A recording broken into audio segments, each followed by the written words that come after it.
Hello guys, তোমরা কখনো আম ডাল খেয়েছো? জানি খাওনি, কারণ তোমরা গরিবস। চলো শেয়ার করি আজ তোমাদের সাথে। আম কেটে নিলাম, তারপর ডাল করে ধুয়ে আম ডাল একসাথে সিদ্ধ করতে দিয়ে দিলাম। একটু পানি দিয়ে দিলাম, দুইটা কাঁচামরিচ ফালি করে কেটে দিয়ে দিলাম, 1 চামচ লবণ দিলাম, 1 চামচ আধা চামচ হলুদ দিলাম। কড়াইটা চুলায় বসায় ঢেকে দিলাম সিদ্ধ হওয়া অব্দি।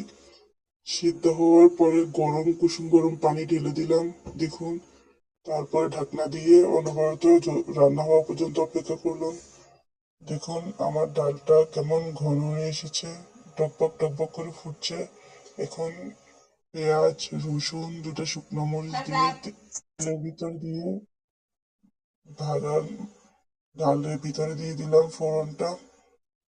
এভাবে রান্না করে দেখবেন, আম ডাল অনেক মজা। যদি ভালো লেগে থাকে লাইক কমেন্ট শেয়ার করে পাশে থাকবেন। আল্লাহ হাফেজ।